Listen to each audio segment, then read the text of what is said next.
माताएं कहती हैं, गुरुजी बेलपत्र कब खाना चाहिए और कब नहीं खाना चाहिए। शिव महापुराण की कथा कहती है, जब शरीर में रोग हो, शरीर में कष्ट हो, तब शंकर जी की चढ़ी हुई बेलपत्र अगर पूरी 3 पत्तियां, मान लो आप पूरी 3 पत्ती भी बेलपत्र की नहीं खा सकते, तो बेलपत्र के आगे की थोड़ी सी एक अंश नोक मात्र भी आपके मुख में अगर जाती है तो भी वो उतना ही असर करेगी जितनी पूरी पत्ती करती है। एक अंश मात्र। अब कोई तुमसे पूछे क्यों महाराज जी ये कथा कहाँ मिलेगी, तो स्कंद पुराण में, शिव महापुराण में, देवी भागवत में इस कथा का वर्णन है कि भगवान देवादिदेव महादेव काकड़िया की रोटी बनाई, काकड़िया की साग, और परसे माता पार्वती जी पावे भोलानाथ, माना शिव रटोरे, छोड़ दो कपट मन शिव रटोरे, शिव रटोरे मन शिव रटोरे, छोड़ दो कपट मन शिव रटोरे। काकड़िया की रोटी बनाई, काकड़िया की साग, काकड़िया की रोटी बनाई, काकड़िया की साग, और परसे माता पार्वती जी, परसे माता पार्वती जी पावा भोलानाथ, मन शिव रटोरे, छोड़ दो कपट मन शिव रटोरे, मन शिव रटोरे, मन शिव रटोरे, छोड़ दो कपट मन शिव। हमारे यहाँ शास्त्रों में ऐसा मिलता है कि पार्वती जी भोजन बनाती हैं, शिव जी को खिलाती हैं। भोजन करने के बाद बाबा भोलेनाथ जब भोजन कर लेते हैं, जो पात्र में भोजन बचता है उस पात्र के एक अंश को पार्वती जी निकाल लेती हैं, एक अंश को गणेश जी निकाल लेते हैं, एक अंश को कार्तिकेय निकाल लेते हैं, और बाकी का जितना अंश है उसका कुछ भाग गण ले जाते हैं और उसका कुछ भाग देवता अपने साथ लेकर जाते हैं। तो कहा 33 कोटि देवताओं को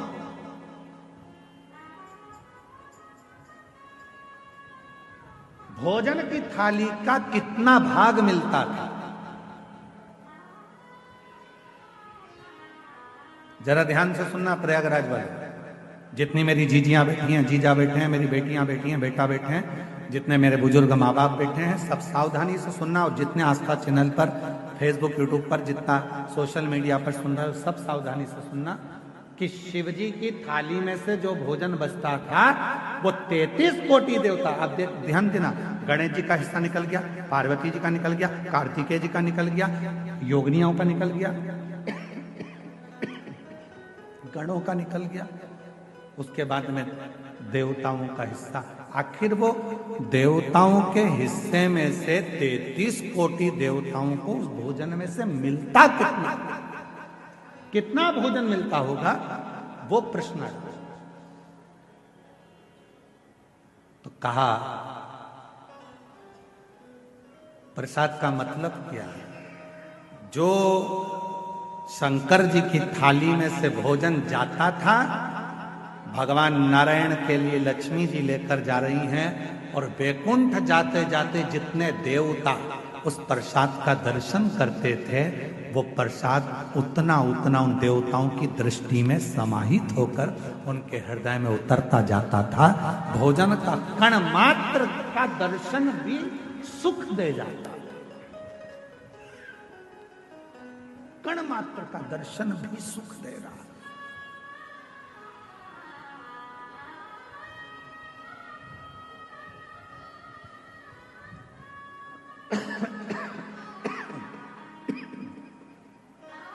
एक कण मात्र का दर्शन। हमने देखा है जिनके नाम लिए जाते हैं, पत्र पढ़ा जाता है, जब वो बेलपत्री लेने के लिए आते हैं और बेलपत्री लेकर जाते हैं तो कई माताएं कहती है उस बेलपत्र का दर्शन करा दो। बेलपत्र लेकर जाने वाला पूछता है कि बेलपत्र का दर्शन कर कर क्या करोगे? हमने शिव पुराण में पढ़ा है, उमा संहिता में वर्णन है, कौमार्य खंड में भी वर्णन है कि शिव जी के प्रसाद का मात्र दर्शन कर लेने से भीतर के सारे विषाद समाप्त हो जाते हैं। सारे विषाद केवल प्रसाद का दर्शन करने से ही विषाद समाप्त हो जाए।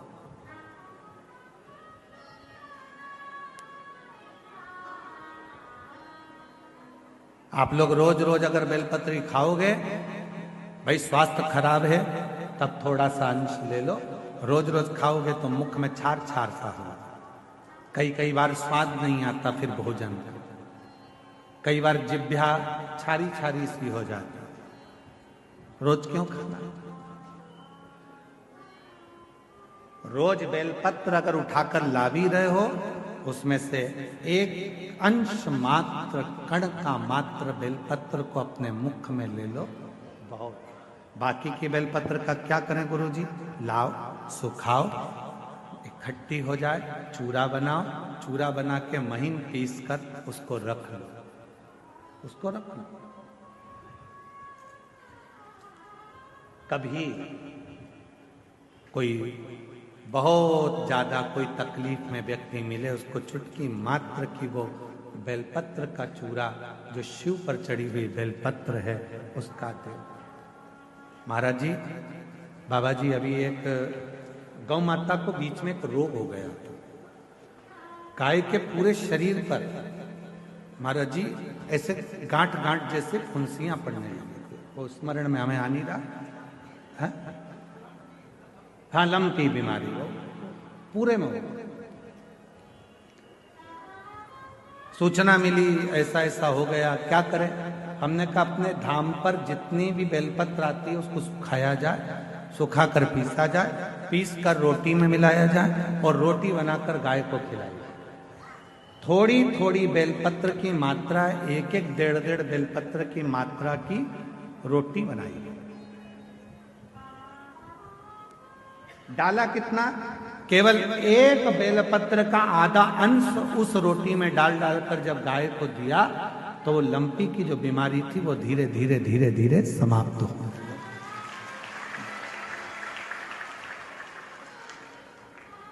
दवाई की तरह बेलपत्र की भी मात्रा होती है कि कितनी मात्रा में खाना है। ऐसा नहीं कि बेलपत्र पूरी मिली है तो हमको पूरी ही खाना है, दे जाओ, थोड़ी थोड़ी घर में सबको दे दो, बाकी के संभाल के रखो। कोई जीव को, कोई व्यक्ति को जरूरत पड़े उस समय पर वो पानी से उसको थोड़ी सी डाली और निगल गए।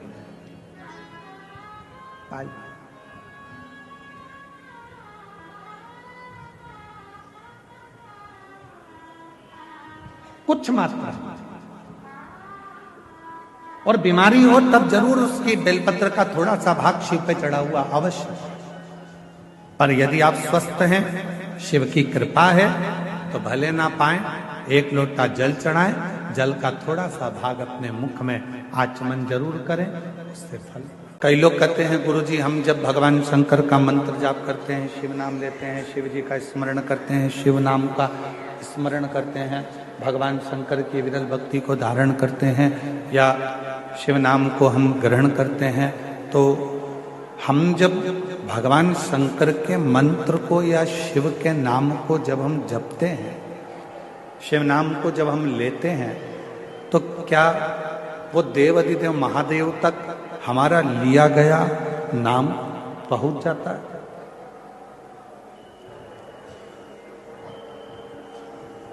क्या देवाधिदेव महादेव तक हमारा लिया गया नाम पहुंच सकता है? तो पहले तो अपने भीतर से एक भ्रम निकालो, अपने अंदर का एक भ्रम निकालो कि महादेव तक हम जो नाम ले रहे हैं वो पहुंचेगा कि नहीं पहुंचेगा। पहले अपने भीतर का ये भ्रम समाप्त करो। मतलब आपकी दृष्टि में ये है कि आपकी दृष्टि में लगता है कि ऐसा है कि शंकर भगवान हमसे बहुत दूर है, शिव जी हमसे बहुत दूर है। जब तो आपकी बुद्धि में यह बात आती है कि हम जो बात कहेंगे वो शिव जी सुनेंगे कि ना सुनेंगे, हम जो मंत्र बोलेंगे, जो मंत्र हम बोलेंगे वो मंत्र शिव जी तक पहुंचेगा कि नहीं पहुंचेगा, हम जो मंत्र का स्मरण करेंगे वो देवाधिदेव महादेव तक पहुंचेगा कि नहीं पहुंचेगा।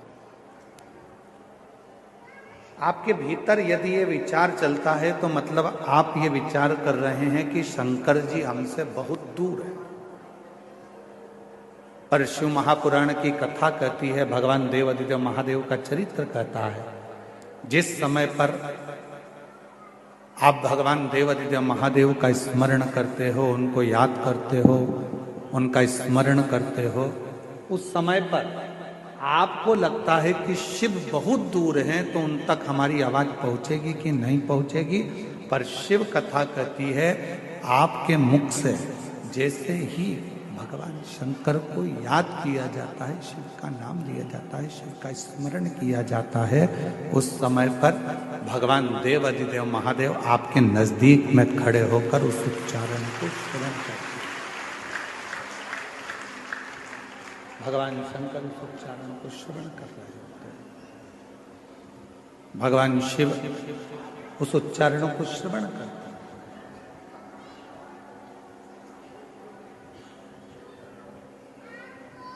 आवाज किन तक पहुंचना चाहिए? जो दूर है। जो करीब में है उन तक आवाज पहुंचाने की जरूरत ही नहीं पड़ती, वो हमारे अक्षरों को, हमारे शब्दों को देखकर भी समझ सकते। ब्रह्मा जी ब्रह्मलोक में, भगवान विष्णु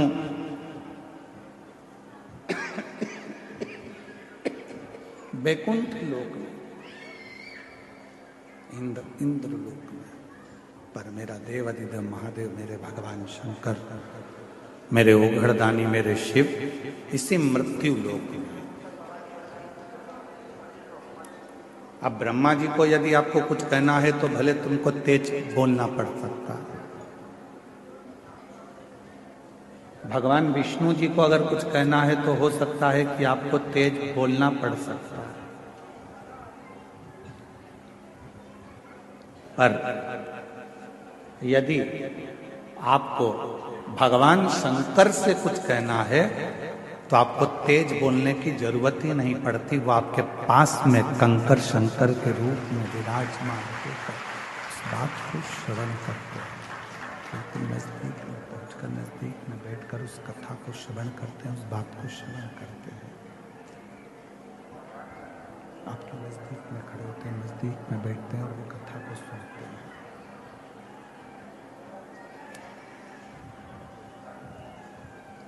शिव नजदीक में है, भगवान शंकर नजदीक में है, शिव नजदीक में है, भगवान शंकर नजदीक में है।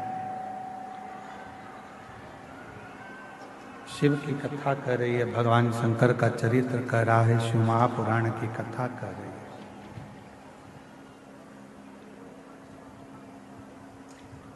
ध्यान नहीं रहा, इससे तो अच्छा रामायणी कुटी वाले महाराज जी के यहाँ का साउंड था कल, उन्हीं को लेकर आ जाते।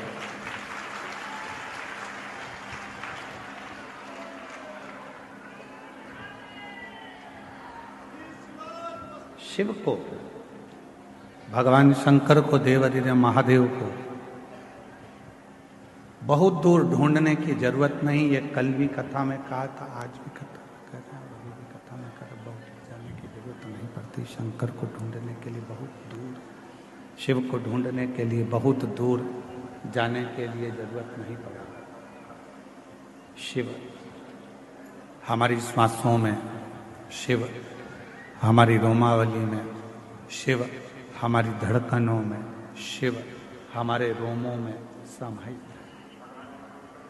जब हमको कुछ भगवान देवाधिदेव महादेव से कहना है तो आप ये अपने मन से निकाल दीजिए कि हमको बहुत दूर हमारे शंकर भगवान हैं, तो हमको बहुत दूर बैठे हुए शिव से कुछ कहना पड़ेगा। कुछ कहना नहीं। शिव से कहना एकदम सरल है, भगवान शंकर से कहना एकदम सरल है। शिव तुम्हारे नजदीक में, शंकर भगवान तुम्हारे करीब में, बिल्कुल नजदीक। और जब हम भगवान शिव से अपने मन की कोई बात कहते हैं तो दुनिया के लोगों को लगता है कि शिव सुनेंगे ना सुनेंगे। शिव पुराण कहती है कि जैसे ही तुम बोलो नहीं तो भी तुम्हारे हृदय में अगर कोई भाव आता है जल चढ़ाते समय, तो शंकर भगवान तुम्हारे मन के भावों को भी पढ़ लेते हैं, सुन लेते हैं, स्वीकार कर लेते हैं। भगवान देवादिदेव मन के भावों को, विचारों को, शिव अपने मन के भावों को, अपने विचारों को भी पढ़ लेते हैं, सुन लेते हैं। मन की शुद्ध भावों को भी पढ़ लेते हैं, विचारों को भी पढ़ लेते हैं।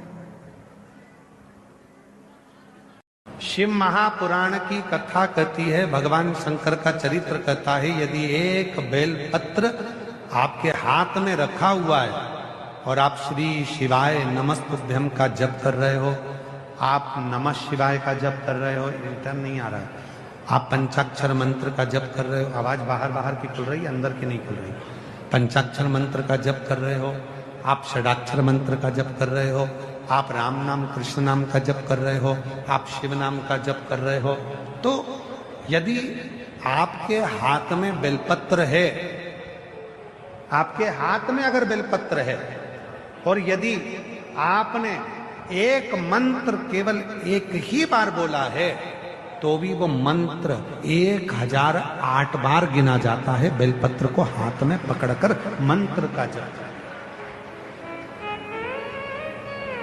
चलो इस बात को छोड़ो, तुम एक अपनी प्रैक्टिकल बात को स्मरण करो। ये बात अब तुम्हें बाद में समझाते, पहले समझो। आपके भीलवाड़ा में कभी यज्ञ हुआ? कोई सा भी यज्ञ हुआ, छोटा बड़ा कैसा भी यज्ञ हुआ? बोलो बोलो, जम के बोलो। हुआ? परिक्रमा करी? जम के तो बोलो, करी। ठीक है। तुलसी जी की कभी परिक्रमा करी? पीपल के वृक्ष की परिक्रमा करी? बट वृक्ष की परिक्रमा करी? आंवले के वृक्ष की परिक्रमा करी? किसी भी देवता की जब हम परिक्रमा करते हैं, तुलसा जी की करें, पीपल की करें, व्यासपीठ की करें, भागवत जी की करें, या किसी की भी 108 जब परिक्रमा करते हैं तो अपने हाथ में एक चिरौंजी का दाना रख लेते हैं, गेहूं का दाना रख लेते हैं, या चावल का दाना रख लेते हैं, या पंखड़ी रख लेते हैं, या पुष्प रख लेते हैं, या अपने हाथ में बादाम रख लेते हैं, किशमिश रख लेते हैं। कोई भी 108 सामग्री हम अपने हाथ में रख लेते हैं।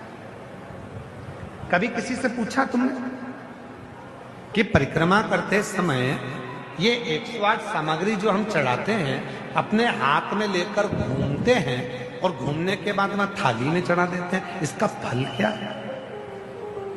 कभी किसी से पूछा?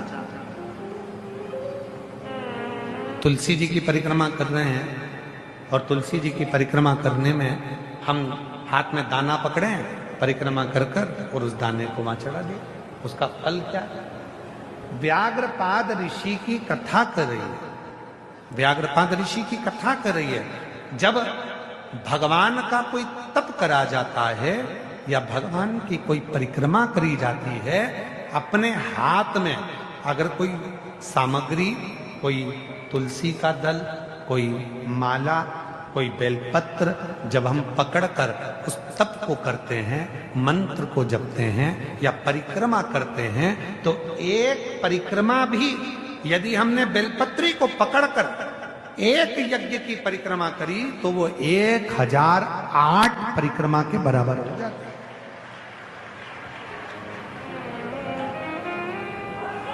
महाराज जी,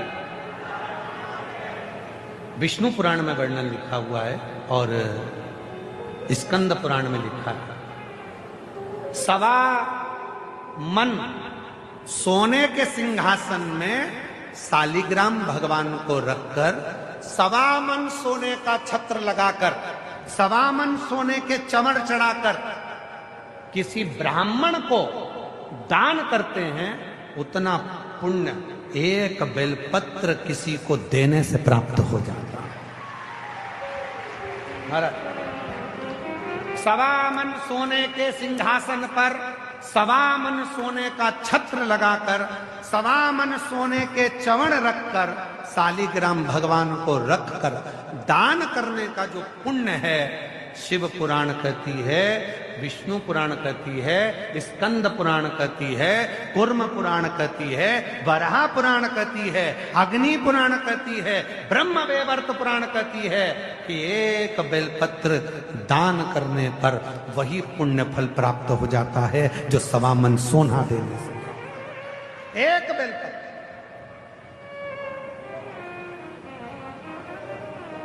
हमारी जीजियां कई बार कहती हैं, महाराज हम माला पकड़ के नहीं बैठ सकते, हम बहुत समय तक जप नहीं कर सकते। हम भी नहीं कर सकते, तुम काय को करते हो? कौन कह रहा है करो? काम करो, घर का परिवार संभालो, बच्चे संभालो, कुटुंब संभालो, रिश्ते संभालो, नाते संभालो, सबको संभालो। और जब मौका मिल जाए शिव जी के मंदिर में जल चढ़ाने जाओ, उन्हीं पे चढ़ी हुई बेलपत्र उठा लो, धो लो, बाबा को बड़े प्रेम से श्री शिवाय नमस्ते, श्री शिवाय नमस्ते, उसको धोकर धीरे धीरे उसको जल से धो, साफ करो, श्री शिवाय नमस्ते, श्री शिवाय नमस्ते। बस जितनी देर बेलपत्र हाथ में रहेगी तुम मंत्र जप रहे हो, नमः शिवाय कर रहे हो, ओम नमः शिवाय कर रहे हो, राम कर रहे हो, कृष्ण कर रहे हो, श्री शिवाय नमस्तुभ्यम का जप कर रहे हो, जितनी देर तुम्हारे हाथ में बेलपत्र है, तुम जितनी देर तक भगवान का नाम ले रहे हो, वो हजार हजार हजार गुना बढ़ता चले जा रहा है। एक मंत्र तुम्हारा 1008 बार, एक मंत्र तुम्हारा 1008 बार। उस मंत्र की साधना